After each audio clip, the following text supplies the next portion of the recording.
Now, the purpose of the Bible is to testify of Jesus Christ. The Bible, from Genesis to Revelation, points to Christ.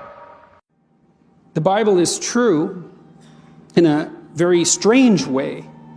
What you do as an educated person is sample that structure that constitutes the sum total of the texts of our civilization. Because if those four things are true, that there's truth, that God exists, that miracles are possible, and the New Testament is reliable enough to let us know that the resurrection occurred, then Christianity is true. Because if Jesus rose from the dead, game over, Christianity is true. So, what is the food you give to the soul? It is reading the Bible, the Word of God.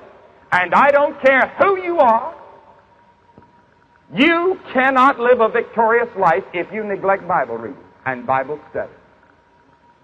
But what we have at stake here is far more than that. You know, your life depends on this book. So read it. Numbers chapter 1. The pulpit commentary. Israel was now to be formed into a commonwealth, or rather a kingdom, for the Lord was their king. 1 Samuel chapter 12 verse 12. Their government a theocracy. And Moses under him was king in Jeshurun. Deuteronomy chapter 33 verse 5.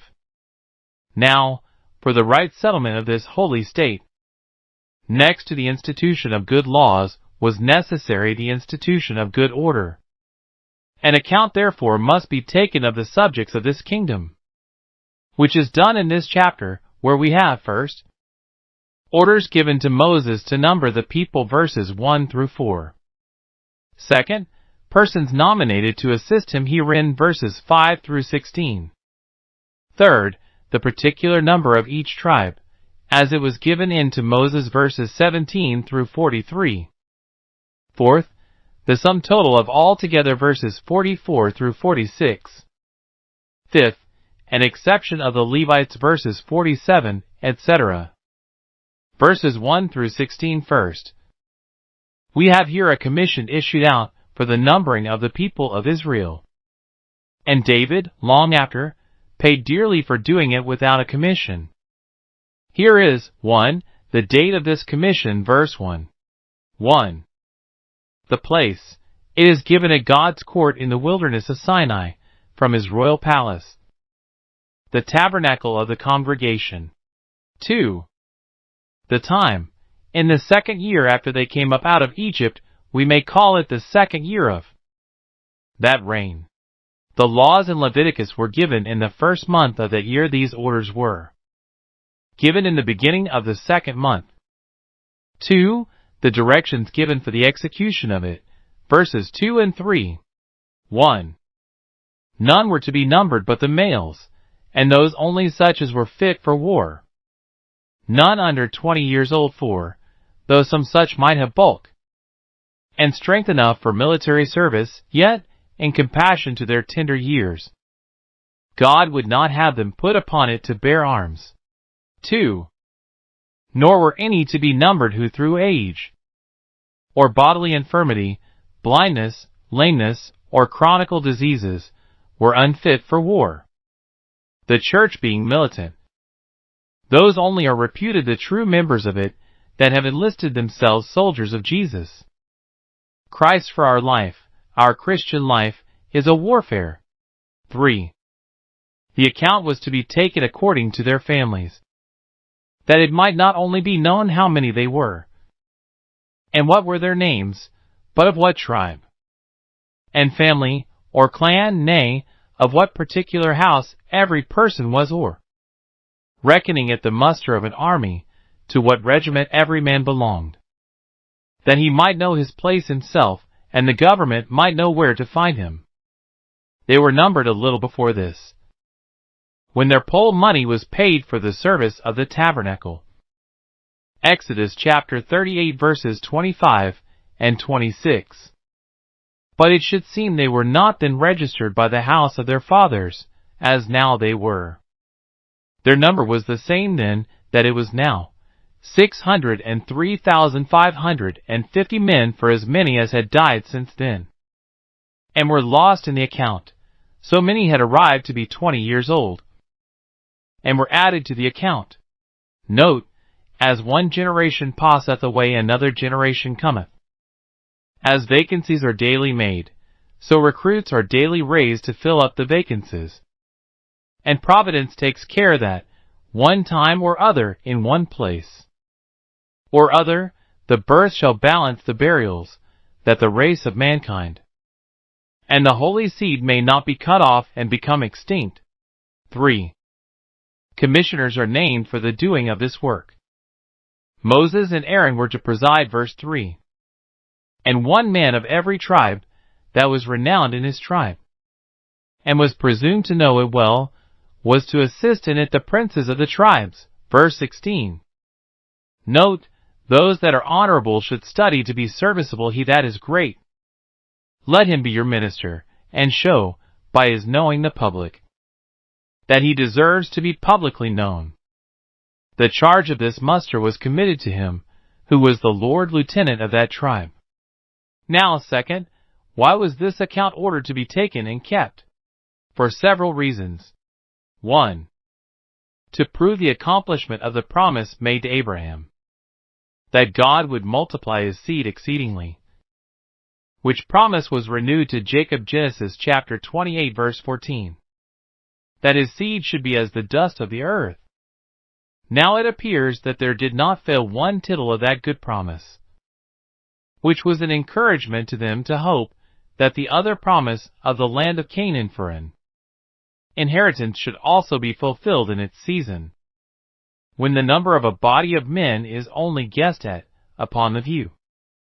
It is easy for one that is disposed to cavil to surmise that the conjecture is mistaken, and that, if they were to be counted, they would not be found half so many. Therefore God would have Israel numbered, that it might be upon record how vastly they were increased in a little time, that the power of God's providence and the truth of his promise may be seen and acknowledged by all. It could not have been expected, in any ordinary course of nature, that 75 souls, which was the number of Jacob's family when he went down into Egypt, should, in 215 years, and it was no longer multiply into so many hundred thousands. It is therefore to be attributed to an extraordinary virtue in the divine promise and blessing. 2. It was to intimate the particular care which God himself would take of his Israel, and which Moses and the inferior rulers were expected to take of him. God is called the shepherd of Israel, Psalm chapter 80 verse 1. Now the shepherds always kept count of their flocks, and delivered them by number to their under-shepherds, that they might know if any were missing. In like manner God numbers his flock, that of all which he took into his fold he might lose none, but upon a valuable consideration, even those that were sacrificed to his justice. 3. It was to put a difference between the true-born Israelites and the mixed multitude that were among them. None were numbered but Israelites. All the world is but lumber in comparison with those jewels. Little account is made of others, but the saints God has a particular property in and concern for. The Lord knows those that are his. 2 Timothy chapter 2 verse 19, knows them by name. Philippians chapter 4 verse 3. The hairs of their head are numbered. But he will say to others, I never knew you, never made any account of you. 4. It was in order to their being marshaled into several districts, for the more easy administration of justice, and their more regular march through the wilderness. It is a rout and a rabble, not an army, that is not mustered and put in order. Verses 17 through 43, we have here the speedy execution of the orders given for the numbering of the people. It was begun the same day that the orders were given, the first day of the second month. Compare verse 18 with verse 1. Note, when any work is to be done for God, it is good to set about it quickly, while the sense of duty is strong and pressing. And, for aught that appears, it was but one day's work, for many other things were done between this and the 20th day of this month, when they removed their camp, chapter 10 verse 11. Joab was almost 10 months numbering the people in David's time, 2 Samuel chapter 24 verse 8. But then they were dispersed. Now they lived closely together. Then Satan proposed the doing of it. Now God commanded it. It was the sooner and more easily done now, because it had been done but a little while ago. And they needed but review the old books, with the alterations since made, which probably they had kept an account of as they occurred. In the particulars here left upon record, we may observe, 1. That the numbers are registered in words at length, as I may say, and not in figures. To every one of the 12 tribes it is repeated, for the greater ceremony and solemnity of the account. That they were numbered by their generations, after their families, by the house of their fathers, according to the number of the names, to show that every tribe took and gave an account by the same rule, and in the same method, though so many hands were employed in it. Setting down the genealogy first, to show that their family descended from Israel. Then the families themselves in their order, then dividing each family into the houses, or subordinate families, that branched from it.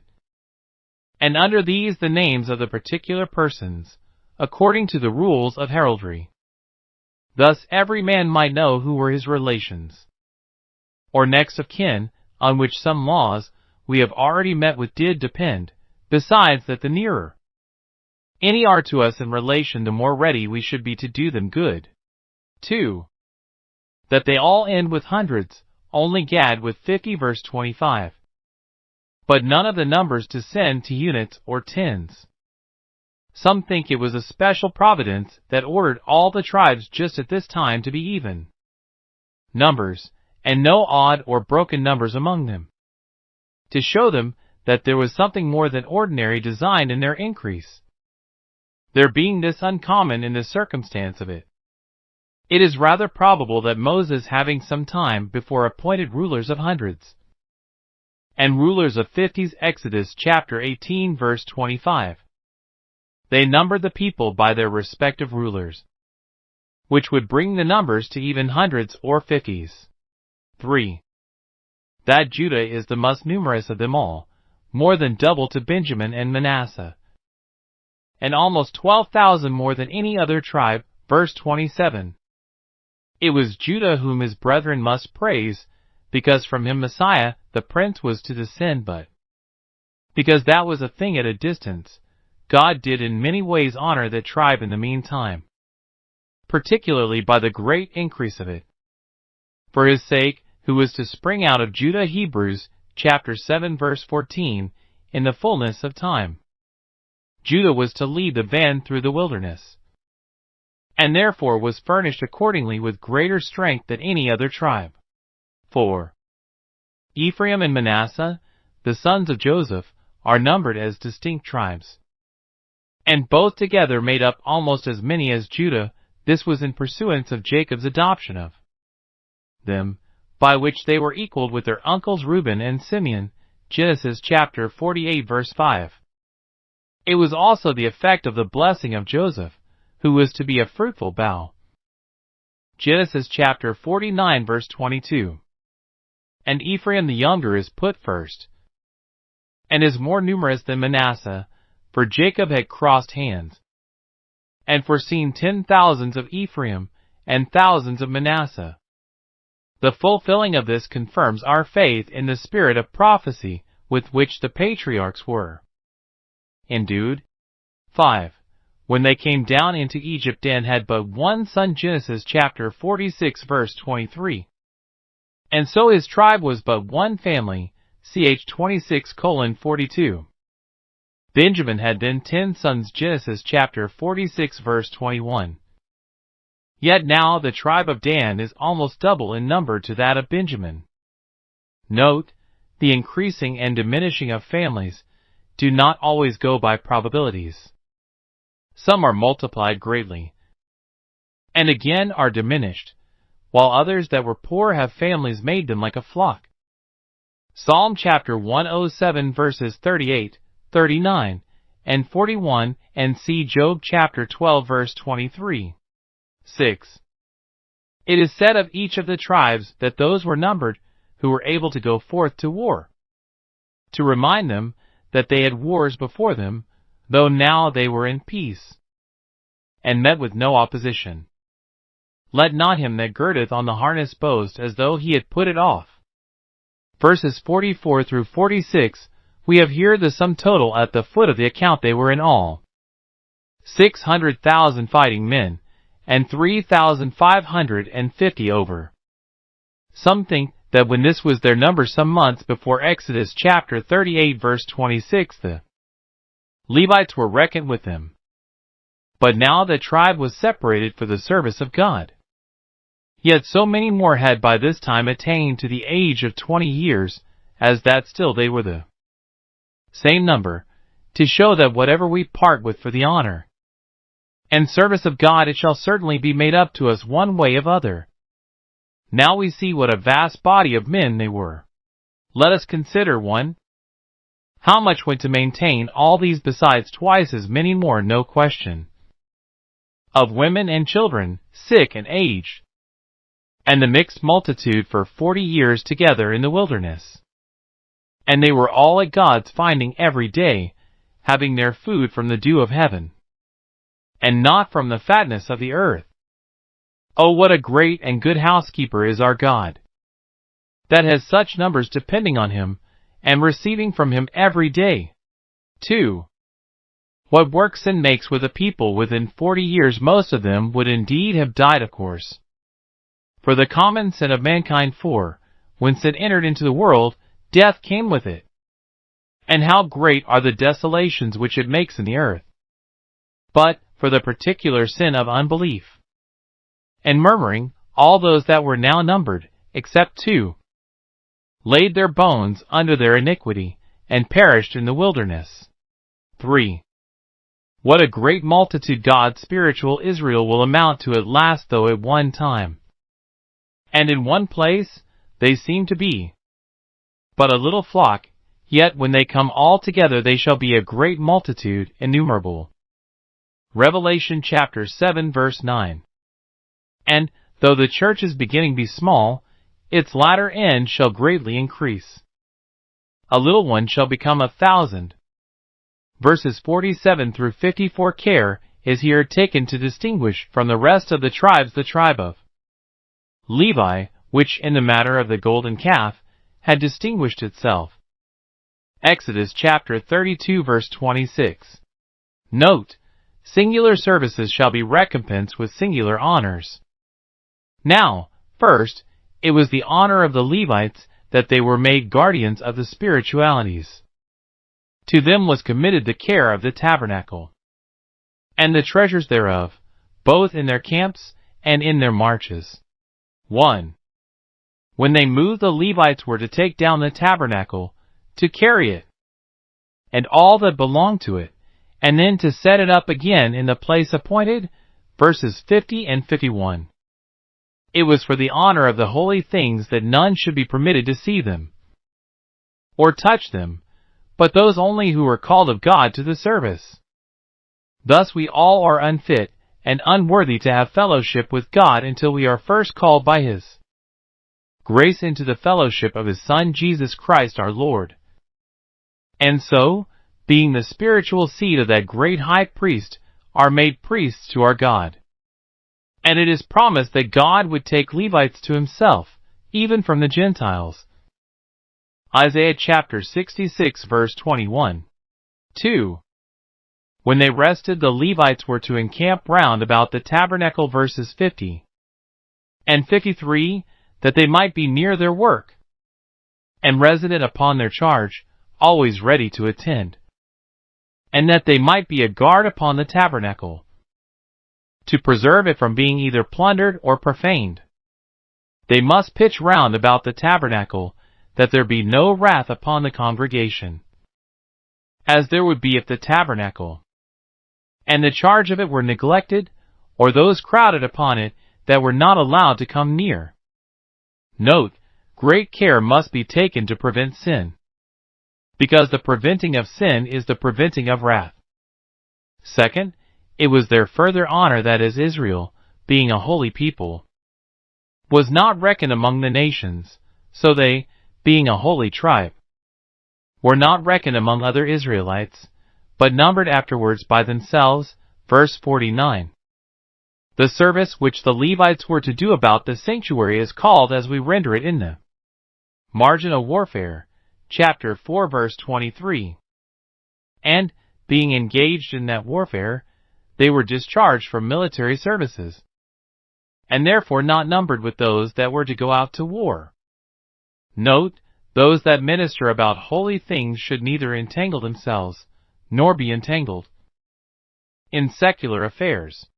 The ministry is itself work enough for a whole man, and all little enough to be employed in it. It is an admonition to ministers to distinguish themselves by their exemplary conversation from common Israelites, not affecting to seem greater, but aiming to be really better, every way better than others.